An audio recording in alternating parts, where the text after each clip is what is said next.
Hello, hello. We in the meeting with David Pumpa. Sorry, I always forgot to ask how I should pronounce that. There's no wrong hello. answer. You he's lead cinematic animator, as I can. Can I say? And please introduce yourself. We will today we will listen for you rather than me. Sure. So my name is David Pumpa. I'm the lead cinematics animator at Playground Games. I've been working in the industry for about 12 years, and I've worked on 13 AAA video game titles for a lot of major platforms. So Sony, Microsoft, that whole deal. Yeah, sounds great. Sounds great. So we're here just to help our younger generation to get into the game dev industry. Could you tell us how you get your first job in this industry? So it was kind of an accident. When I first went to university, it seriously was. It was when I was a kid. At the time, being a video games and animation existed, but at the time there was no real outlet for it. There were no universities for this kind of thing. So when I saw this as a kid, I was like, okay, this exists, but it's not an actual job, right? Like, people don't actually do this for a living. So I went into university. They told me, well, if you want to do art, you can become an architect, and that didn't really fly. So I tried a whole bunch of different things. Like I was a list and then a physicist, but no matter what I did, I kept failing at it because I just wasn't interested at it. But eventually I found a community college that offered a game design course, and I said, well, I'm not really doing anything else. I might as well give this a try. And I worked harder at that than anything else in my entire life. So I poured myself into it, and I eventually went to a university that actually did offer courses in animation, and I was like, yeah, okay, I'm into this. But at the time, I was so into both the programming and animation side of things, I didn't know what I really wanted to do. So I literally flipped a coin to decide what I wanted to do with my life. It came up tails, and I went into game art. With physical coin, you really used physically flipped a coin in a parking lot, and I was like, all right, I guess I'm an artist.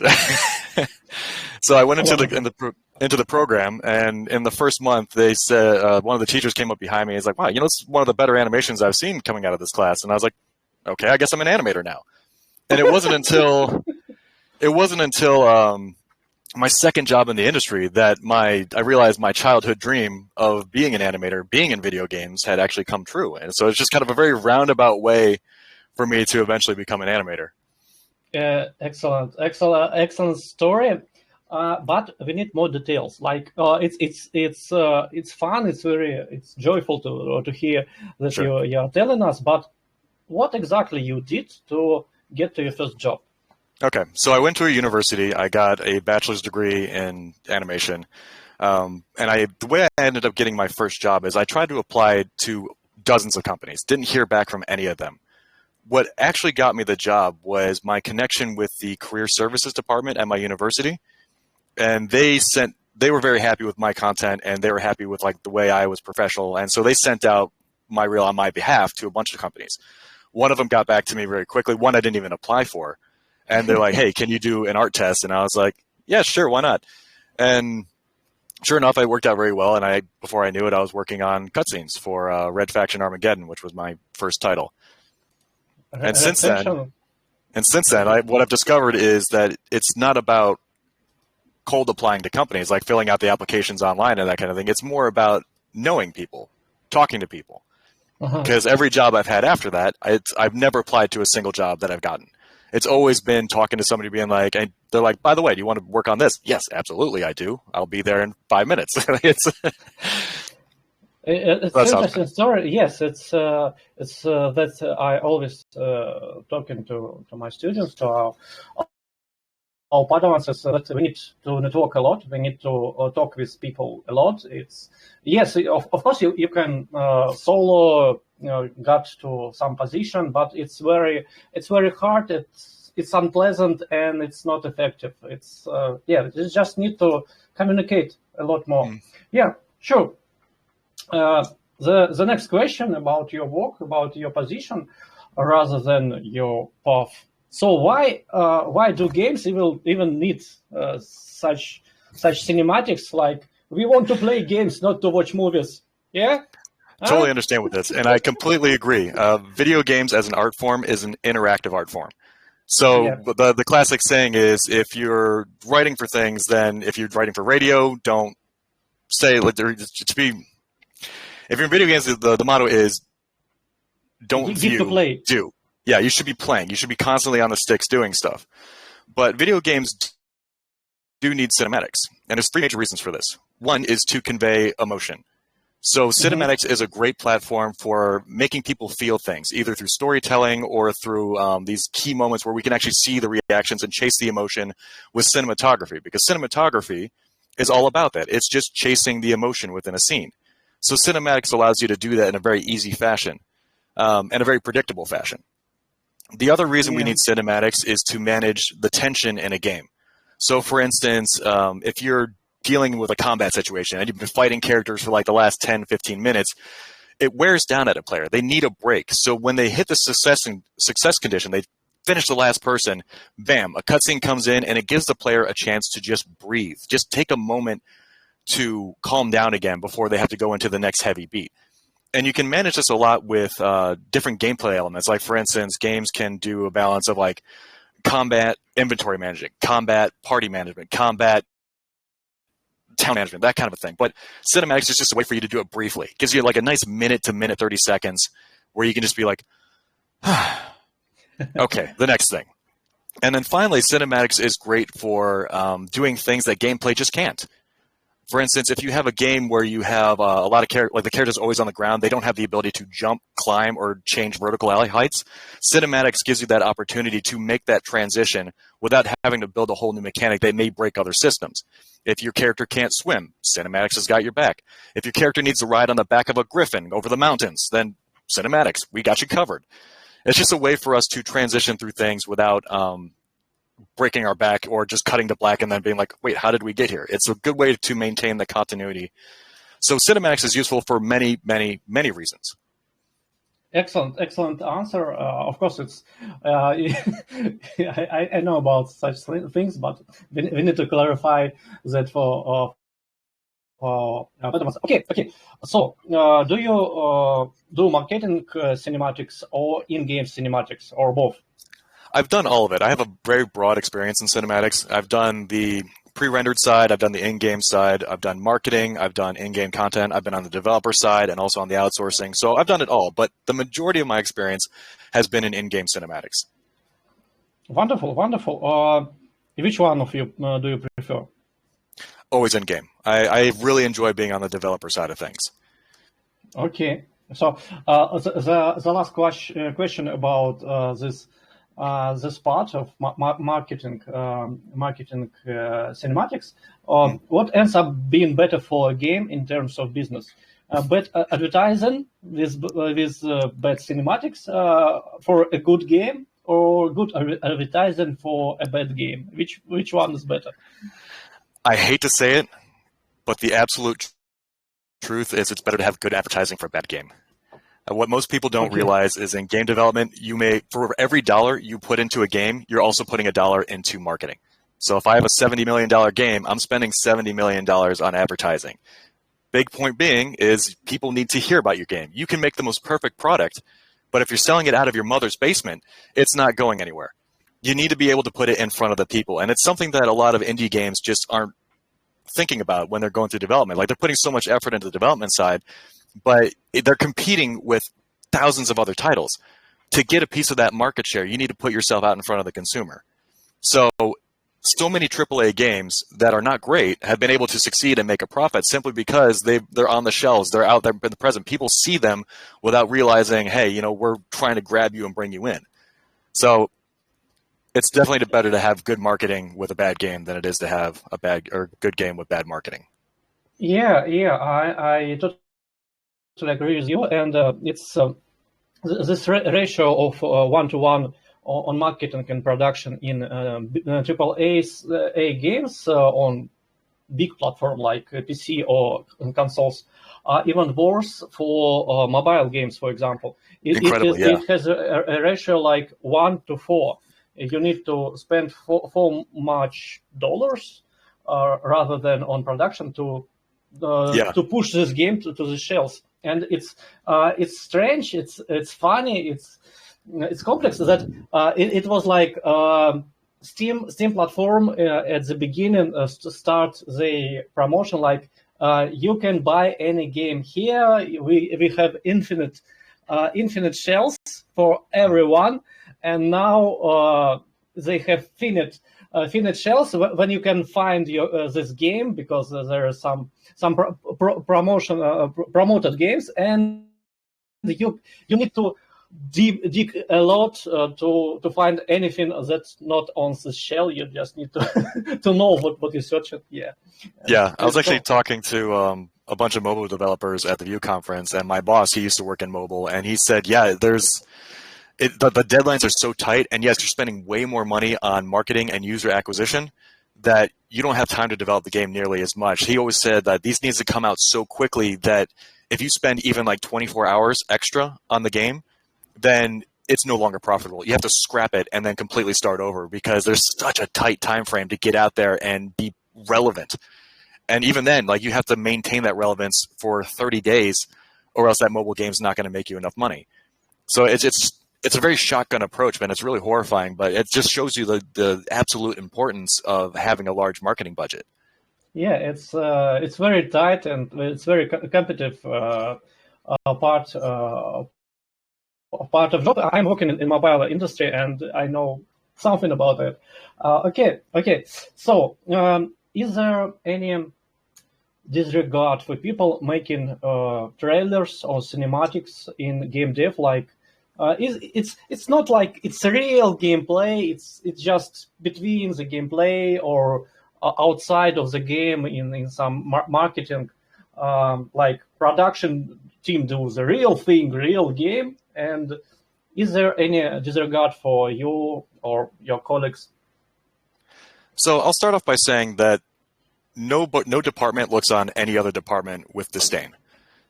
We all, if we didn't need it, the department wouldn't exist at all. So we are constantly boosting each other up, and cinematics is one of those departments that you wouldn't think is a vital thing, but even within the studio itself, you would be surprised at how useful we are. For instance, in the early phases of development, but when everything is like very rough and gray boxy and that kind of thing, cinematics is one of the few teams that can show you something beautiful very early on.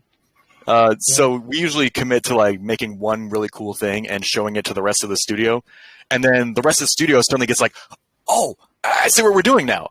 They grip onto it. They're inspired by it, or they hate it. One of the two. Either way, they feel an emotion and they know what they're building towards.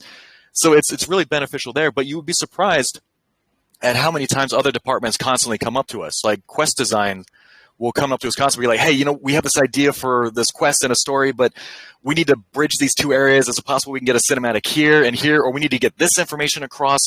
And we have to constantly tell them, like, no, we have a specific budget we're trying to hit here. We have a specific quota of things we can give you, but the sheer demand for cinematics is way higher than you would expect, because we're not only responsible for doing these cutscenes or the marketing material, we're also responsible for doing these like smaller cutscenes. Anything that's a bespoke or unique animation is something that falls on cinematics as well. So if you do need like this brief moment where you pause the game and you have to like look at something, or if you cross through an area and suddenly like the wall collapses behind you, which prevents the player from going backwards, or if you need just anything that shows extra information that you can't normally do through gameplay or through a game system, that's cinematics too. So we are extremely vital. Nobody ever looks down on us at any, but it's the same thing with any department. All departments are vital. All departments help the game. So we all love each other. Excellent. What is we already talking about that the main purpose of game is playing the game rather than watching it, but do you have any idea of such optimal balance between cinematics, cutscenes, or other non-interactive portion and gameplay itself? Yeah, absolutely. And obviously it depends on the genre of game itself, but let's just take it from a single-player story, because that's the vast majority of my experiences, these single-player story-driven experiences. In my perspective, it's like I was saying before, this is an interactive medium. You want to keep the player on the sticks for as long as possible. So what we try to do is we try to keep the cutscenes as small as possible. My rule of thumb is generally I don't want to see a cutscene go longer than a minute, because if you can't say it by then the story is wrong to begin with. But the other two aspects of this is you don't necessarily have to combine all the information you want to put into one cutscene. You can break it up and interdisperse smaller bits into the rest of the level. So, for instance, if we have a level you're playing through and you're trying to get like little bits of story information out there, you can still create bespoke animations to play in the background or through transitions and that kind of a thing that add to much more to the life of the scene without actually taking control away from the player. And that's all cinematic as well. The other thing you can work with, too, is you can, I don't want to say trick, but make it feel like a more seamless experience by the way you transition into a cutscene. So we're really keen on trying to make sure that when the player gets into a cutscene, it feels like, one, it was their choice, and two, it flows so naturally they don't even realize they're in a cutscene to begin with. So if we, like a good example of this is The Last of Us. The Last of Us does this so beautifully that every time you go into a cutscene, you kind of like wait 15 seconds and you're like, oh, right, this is a movie. I'm not doing anything anymore. And so that's when I approach cinematics, I try to do the same thing every single time. It should always feel like it was the player's choice. So they're not put off or feel like they were offended by some transition to like a fade to black or a cut or anything like that. Okay. Interesting that we have a lot of common. Like I'm working as a head of narrative designer, and I also understand that the player is going to the game not for the story in the first place, but for the gameplay. He or she need to play a game rather than to watch some story or listen to some dialogues, etc. For example, I hate texts in game. I hate them with all of my heart, because it's so awful for beginners. It's strange that the narrative designer hates text that can be perceived by player. Yeah, I feel the same way. Every time I see text, I sit here and I just go. It's kind of a bummer because I know what they're trying to do, and they don't have the budget to like say it in a different way. But every time I see it, I'm like, well, okay. It's just lazy. Yeah, if you have a budget but you still use text, it's just lazy. And because like we have a movie industry who just focused on telling story without text, and games have even more instruments, tools for telling story or giving you some opportunity to feel it rather than to read it. Yeah, I was just about to ask you about that, because it's one thing to go from text to speaking, but because this is a visual format, we would much prefer to show you something, make you feel something, rather than have them say it out loud. So we're always kind of like at war with the narrative team, the writing team, because they write a script, they have a very provocative dialogue, but at the same time we're like, no, don't say it, let's just show it. I want them to feel the moment without actually being like beating them over the head with it, you know? Yeah, sure. There is a very thin balance between such direct opportunity to give all of information to the player and to hide everything from him or her, and just and he's just it's way too difficult to me to understand what's going on. Okay, and the second part of what you're saying is that you should not use the big chunks of movie of cinematics, and you should use the small bits. And I can totally agree. Yes, you can use the text, you can use the dialogues, etc. But you should give it in the small portion, so player can chew it all and not to vomit on all over the screen and just come on. I already hate this game. Like for example, it was last game I tried. The next week it was the Guardians of the Galaxy. Okay. I was waiting for you to say Death Stranding. No. No, Death Stranding was like I worked for 10 hours and I did not feel good for it. Yes, but yes, it was Guardians of the Galaxy. The first half of hour it was cutscenes with some part of influence on it from me, but it was cutscenes, and the second part was tutorial. I did not met a gameplay in the first hour, and I was totally frustrated. And I'm done with this game. Thank you very much. I'm refunding. Yeah, yeah. It was It's something that even today, like a lot of AAA games don't understand, is this concept of day one content. And all of you people watching right now, take note of this. The day one content is the most important thing for your game. And when I say day one content, I'm talking about when the person first buys the game, takes it home, and plays it for like an hour or two. If you can't get them hooked on that, then the rest of your game is doomed. So a great example of this was Ghost of Tsushima. They had outstanding day one content. It's because they introduced you kind of slightly, but they had you on the sticks almost immediately. Like, yes, they had like a 2-minute cutscene, I think it was, but you were in the thick of it. There was combat, there was action, it was introducing you to a whole bunch of new systems, and even as you were going through and then it ended with like the most beautiful introduction screen I've ever seen, where you're just on the horse, you're galloping in, and it's got this like Kurosawa feel to it, and it's like this very vivid color palette, and the music swells, and then the title screen comes up, and you're just like, oh my god, it was just such an amazing thing. And that's the kind of experience you want to make for your players. So when you're making a game, don't do story heavy stuff in the beginning.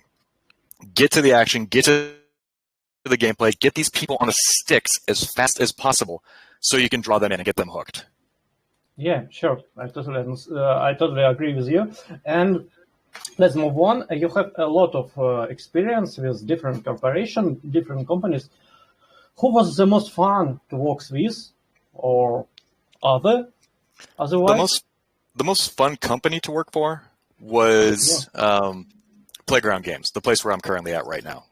I know, but it truly is fun. I'm having a blast with it. I get to do so many more things here than I've ever done anywhere else, and I get a lot more creative input. I get a lot more design input, and so it's really fun for me. The best client I worked for back when I was working in outsourcing was surprisingly Ready at Dawn.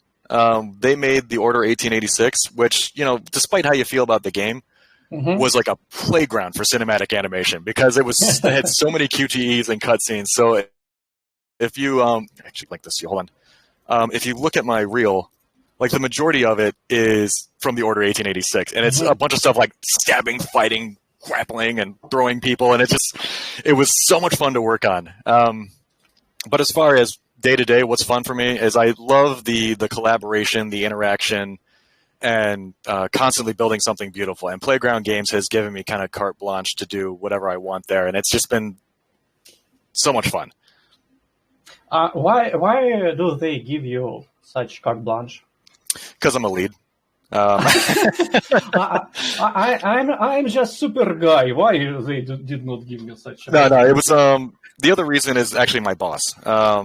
My boss is the cinematic director at the studio, and his approach to game development and cinematics in general is he wants to give everybody creativity. He doesn't want to take all the benefits himself. He wants to give everyone the potential to bring their ideas in, and then take their ideas and bring it to like the maximum quality it possibly can be. So he's given me the opportunity to create this pipeline as I see fit, but he's given every single artist the ability to be like, hey, you know what, I see the script, I see the idea, here's my vision.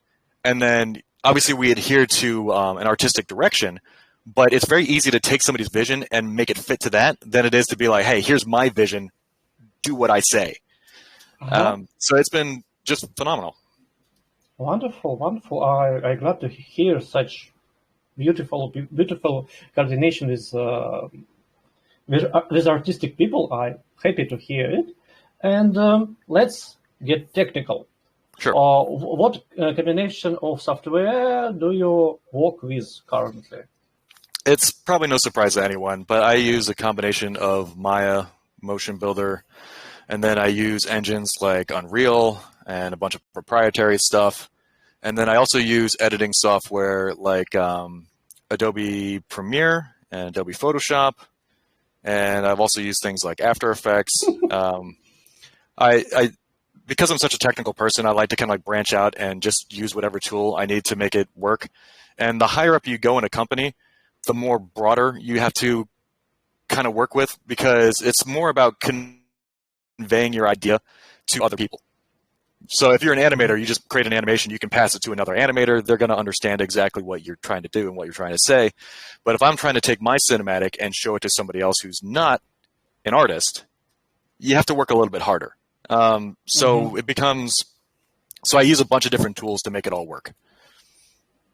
Excellent.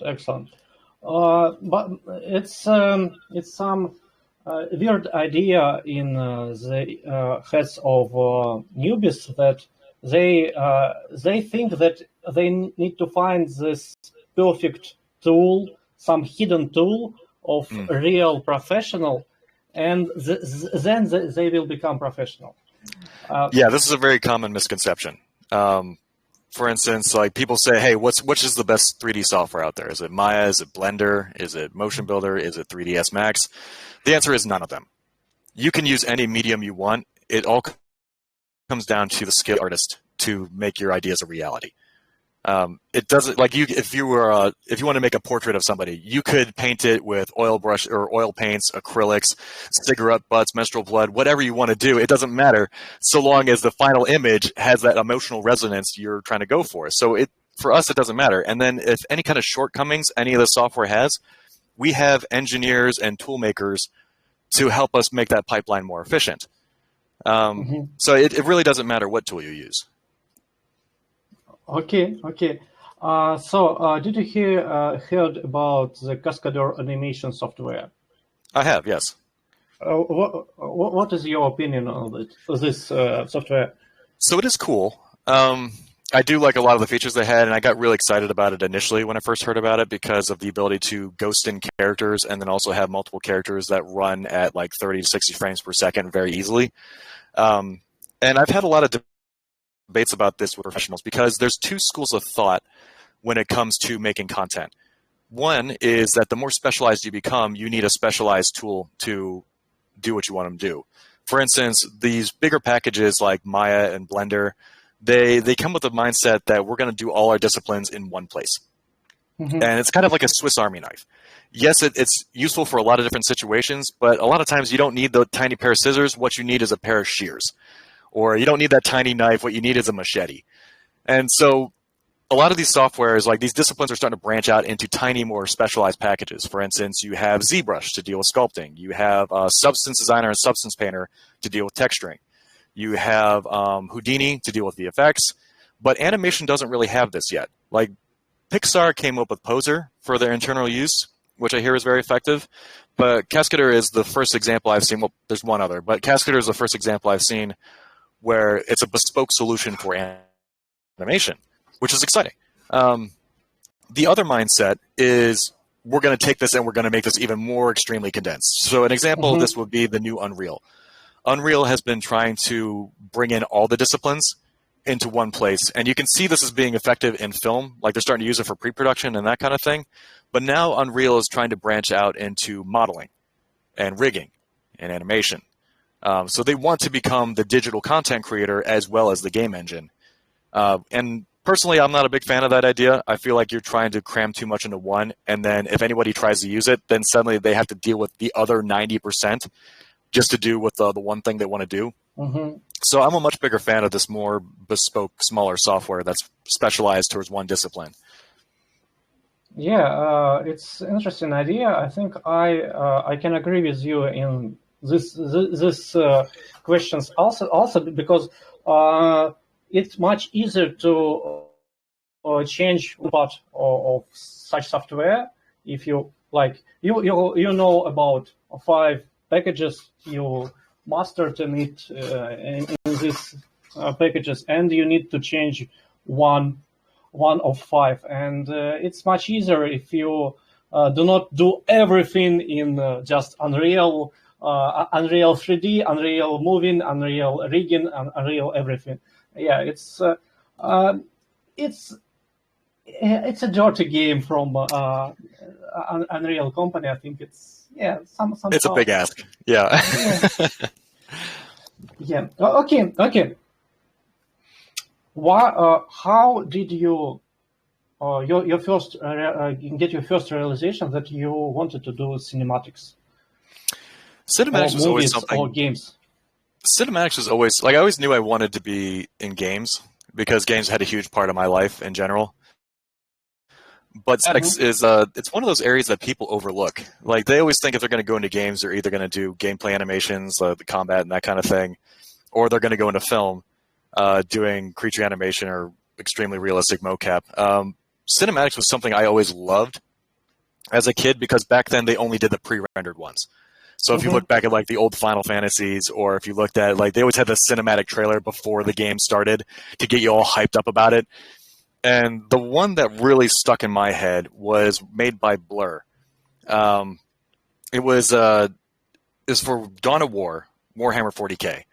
And it was this big combat scene where it was like orcs versus space marines, and it was just such a beautifully rendered and like had a great progression to it and building a tension and then a final climax. And I was like, God damn, that is so cool.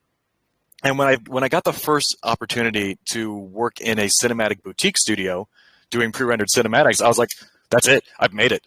That's exactly what I want to do. And ever since I've done it, I've never looked back. I've always loved working in cinematics. I always love being the person who are like, hey, we need to show something cool to the public. Yeah, we're going to go to the cinematics team first because they always make cool shit. And I just love doing that. Yeah, so you really like to inspire people, and it's wonderful. It's wonderful. Yeah.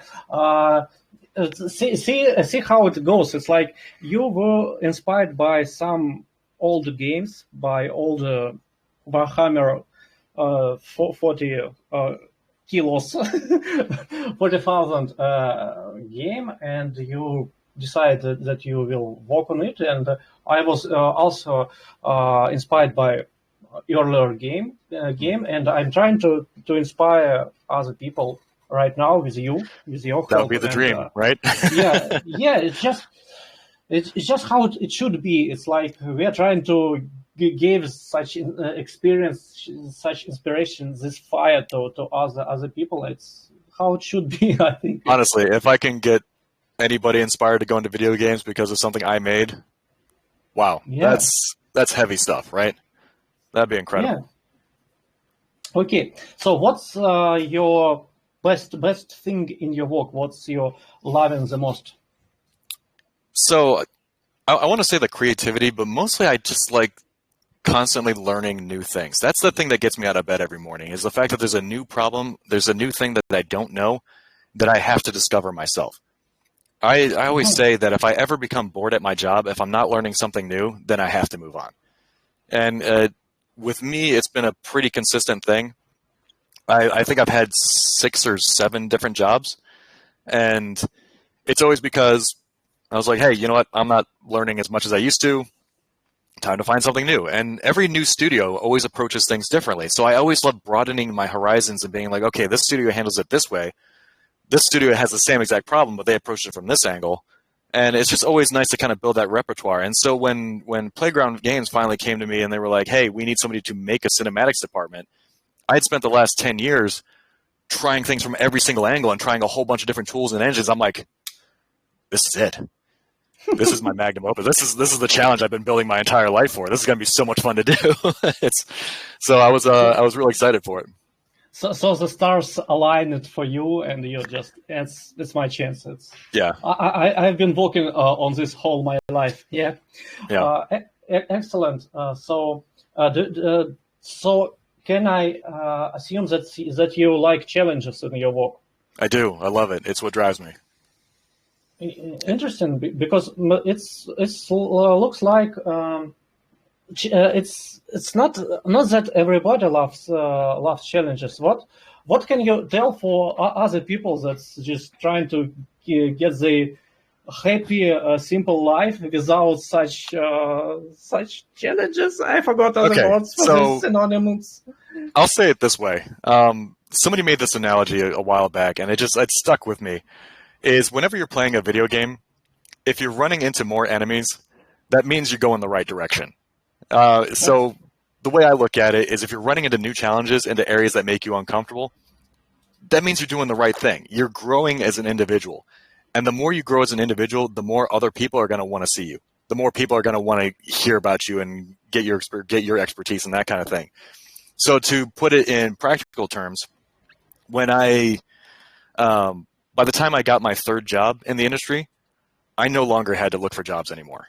Because at that point, every company was coming to me and being like, hey, do you want to work here? Do you want to work here? Do you want to work here? And it's because I constantly put myself in tough situations and I have like a long list of experience and a long list of different struggles I've had to deal with. The other half of it is networking, putting myself out there and helping others, being a presence online. But so if you feel self-conscious or if you start to get imposter syndrome or you start to deal with things that you don't feel comfortable doing, tough. Do it anyways. Put yourself out there. Be willing to fail. Be willing to put yourself in odd situations because it's only going to make you better in the end. Okay. It's good words. I hope it will help someone at this day. And what do you dislike in your job the most? You could say this about any job, but it's the stress. I mean, I've definitely been in situations in different companies where the work became too much, and it was just eating at me. But I will say that as I continue through this career, the industry in general has been much better at it. For instance, I used to have to deal with crunch time a lot, not nearly as much anymore. At the start of my career, it was all crunch time, and then now I have a much better work-life balance. But there's still a lot of stress in other ways, but I need it. I need the stress. It's what kind of pushes me forward and gives me the drive to kind of improve. But that's still, the worst part of it. I wish I could just sit back and just make cool stuff all day, but sometimes I need that fire underneath me. It makes me better. Okay. It seems very harsh attitude, but I like it. Okay. So let's talk about something beautiful. What do you think about Blizzard cinematics? How do they create such magic time after time? It's my opinion. How do they create such wonderful cinematics time after time? The Blizzard cinematics department has always been a shining example of what cinematic trailers can be. And this comes at a time like way before there were such things as in-game cinematics. And yeah, God, every time they would release like a new trailer, a new marketing campaign, we would all sit there together and just gobble it up. We would go frame by frame and just be like, how did they do all this? And it's more equivalent to VFX or film than anything else. So they have like a whole separate department that deals with all this content, and they essentially have to make like all this content over again because they can't take any of the in-game stuff and then make it this high fidelity. They just have to kind of pull it as an influence and then really make it shine. But it's one of those things. It's like the brass ring of cinematics. If you really want to make like the classical cool stuff, that's the way to go. My God, it's such a different workflow from what we normally do within games. Okay. What thoughts do you have about League of Legends cinematics? I've been watching every clip for 10 hours straight to get every small detail, to get all of this synchronization between this music and all of the small stuff. It's very detailed work, much more detailed than Blizzard, I think. It really depends on what one you're talking about. Like, for instance, the ones that really got me were the first one they did, or first or second one they did. And then there was one where they were kind of like in the Summoner's Rift, and it had like Leona and Ari and a couple of the other characters. But those were both made by Blur, the company I was talking about before that made the Dawn of War cinematic. That's the one that inspired me to be in the industry. And so when I saw it, I was like, that's a Blur cinematic. I know it is.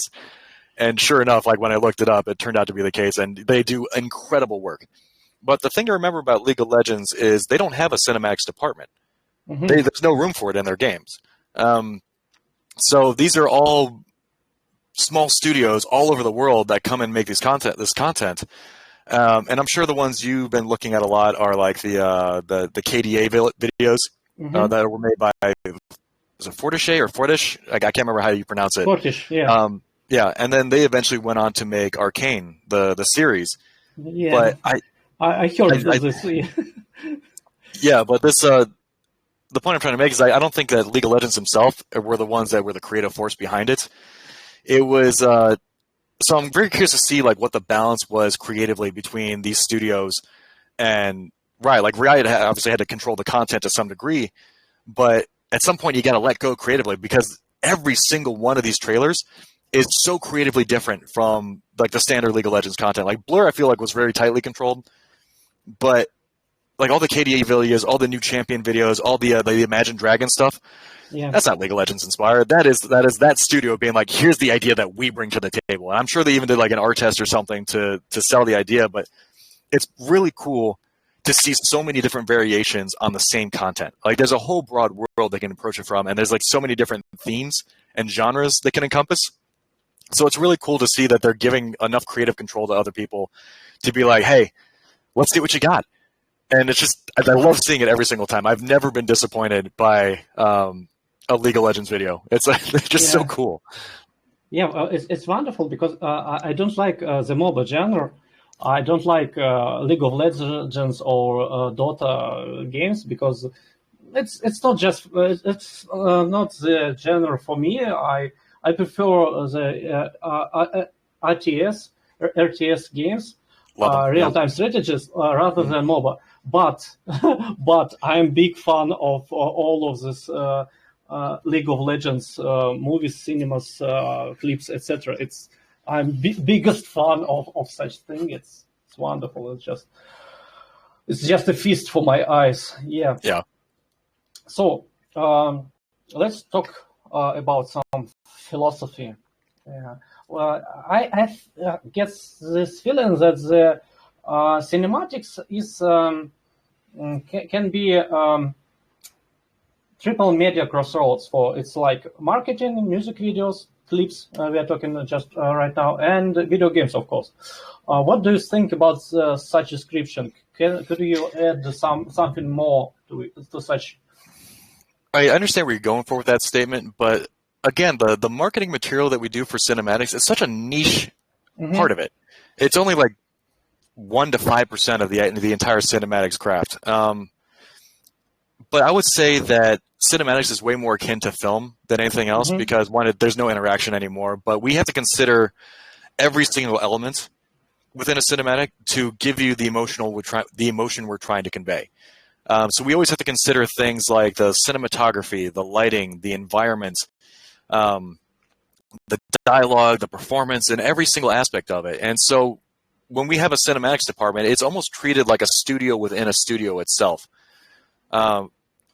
And when you have to add the interaction on top of that, like for instance, when you have to blend between the gameplay and these cutscenes, you have to think about this throughout the entire process. Like it's no longer just the cutscene, it's the entire quest. What is the lighting of the quest? What is the color palette we're trying to use? What is the rise and fall of tension that uses cinematics then as a peak or valley for the player? That's the way more interesting negotiation I like to talk about. It's not just cinematic is not a film. Cinematic is not an independent thing. It doesn't exist in a vacuum. You always have to consider everything else around it and then have it contribute to the whole rather than being like, hey, we're going to make some cool stuff. I don't care about the rest of you. It always has to be just one continuous flowing interactive experience. Yeah. So that's the area I like about it. So I heard this a lot from my guests and of course from my colleagues that you should think in system. You should think about it like what other departments doing right now. What the feeling we are trying to give to player. Not only your story alone, not your cinematics alone, not your gameplay without all of the stuff. You need to talk much, and you need to understand what we are trying to get in the whole, rather than thinking about your department or only your job. Exactly. Okay. So let's return to our target, our thing we are trying to approach for our students. Is there any courses, books, YouTube channels, etc. you can recommend to people who wants to follow in your footsteps? Okay, so obviously I saw this question ahead of time, so I do have a couple things prepared here. And I'm sorry if my video's backwards, but the first one I recommend is a book called Acting for Animators. Mm-hmm. It's a very short book, about 86 pages, but this was revolutionary for me for figuring out animation performance. It teaches you that everything you create is in the middle of a scene rather than the start or beginning. So you always have to think about things like what's going to happen before this, what's going to happen after this, and then always keep the character in mind. Like what is this character? What motivates them? What's their proficiency level? What are their fears? And once you understand this, your animations become a lot more relatable and a lot more fun. If you're into storytelling in general, this book called The Visual Story, this will broaden your expanse to, this is written by Bruce Block. This is a great one for understanding film creation and cinematography in general. And it also introduces you to different elements like, okay, yes, you may have the animation. Yes, you may have the camera. But what about the environment? What about your color palette? What about the lighting? What about the way the piece travels and the line work behind it and everything? So this will really broaden your perspective and make you think about the cinematic as a whole rather than just your one discipline. Another great example is directing the story. Now, this one is this one was written by Francis Glebus, and this one is mostly a storyboarding book, but it does such a great job of explaining composition again, and more specifically, your shot economy. Why do you decide to cut in the middle of a cinematic? What is the point of that? And then it also introduces things like rhythm and focusing on information and that whole deal. And then the last one I want to recommend is a book called Framed Ink. I don't recommend reading this one unless you already have kind of like a base understanding of cinematography in general. But this one is awesome because it teaches you about the finer points of composition and, most importantly, the negotiation of power. Understanding who's in charge at any given moment during a cinematic and how do you transition that power between different elements as the scene progresses. I have lived by this book. It has been fantastic for me, and it's had a huge impact on my cinematography in general. So those are a bunch of books I've been using. As far as courses go, the only thing I'm going to say about that is think about what you want your career goal to be, what your dream company is going to be, and then don't stop your education once you graduate. This is a lifelong learning thing. You're not going to be perfect by the time you leave school. And so what I do is I always go back to school every year. I take a single online class every year to just kind of shore up a weak point in my skill set. So if you go to anything like any of the online schools like iAnimate, Gnomon, or Animation Mentor, anything like that, just take a 6-week course or something like that. That will give you a boost and keep you relevant within the industry. It also gives you the ability to make new acquaintances, build up your network, and just keep you at the top of your game. So don't stop just because you have a degree in your hand. Keep going. Always keep going. Wonderful. It's very inspiring, yes, and it's very encouraging and helpful. Thank you. So let's return to you at this moment. Two books. One that you favorite, and the second that influence was the most for you. So my favorite book at the moment is The Name of the Wind by Patrick Rothfuss.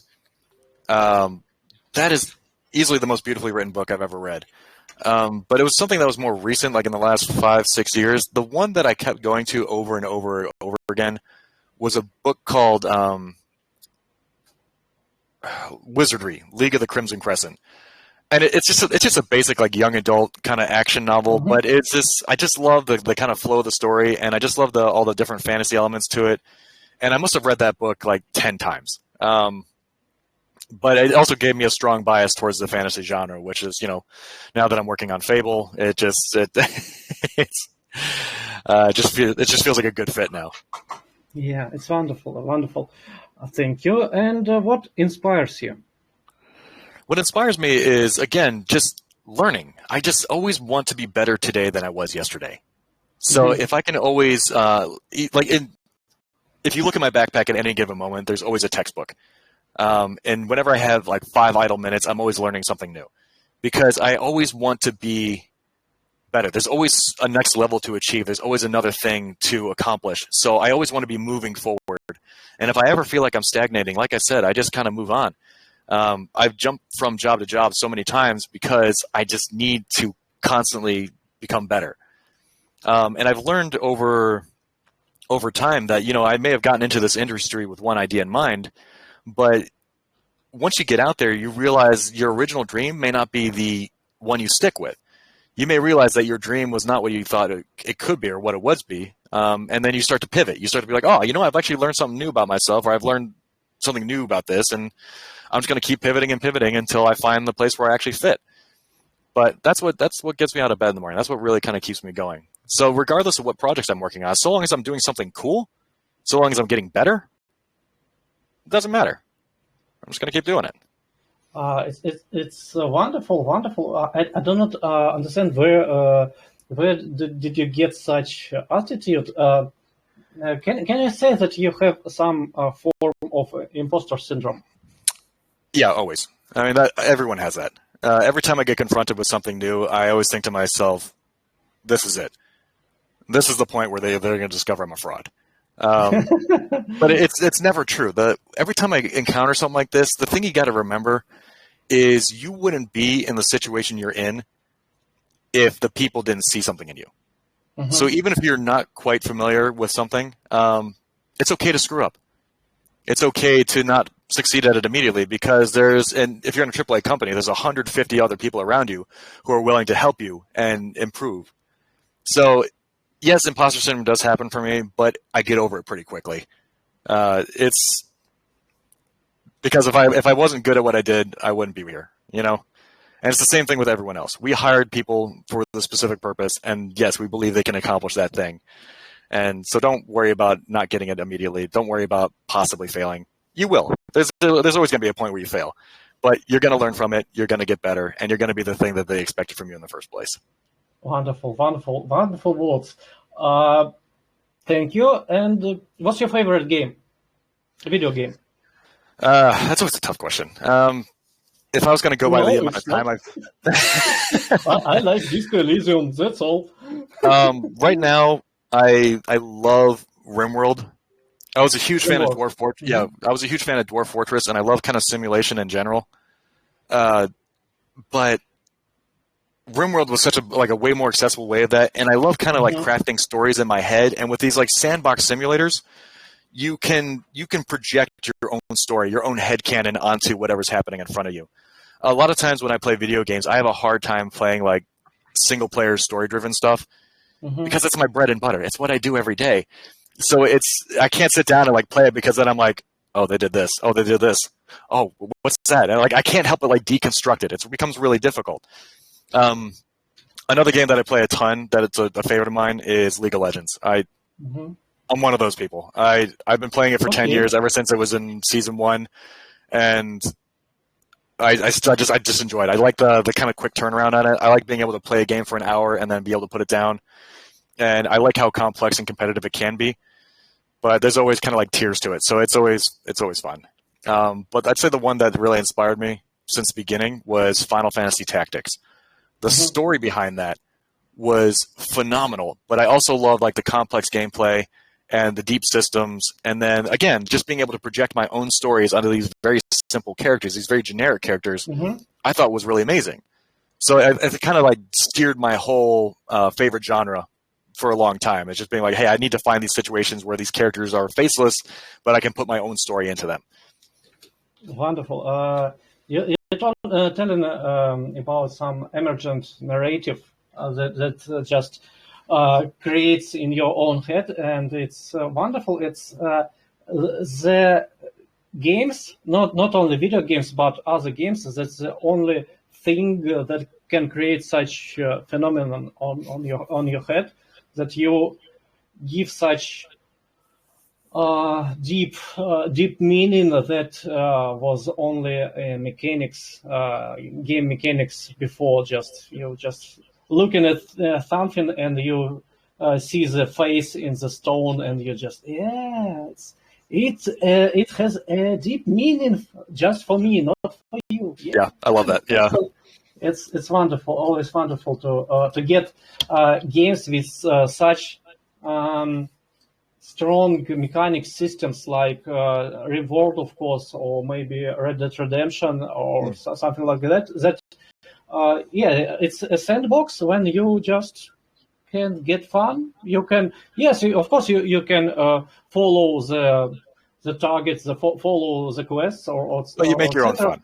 But yes, you get your own experience, you get your own game, and it's wonderful. It's just a magic. Yeah. So, one of the last questions, you just can advertise yourself. The question is time slot for a shameless self-plug. It's not my words. It's one of my editors. Yeah. You know what? I'm honestly going to pass on this one. I'm not a big fan of self-promotion, and honestly, okay. I'm not gonna speak for my company because they have a whole marketing department for that. But But if you need to get in contact with me, I do help students as much as I possibly can. So if you need to reach out to me on LinkedIn or Twitter or anything, then just drop me a message. I'll see what I can do. Okay, wonderful. The ruler of the Twitter is changed. I hope they will unban me just right after. Elon, unban me, please. Okay, we almost finished.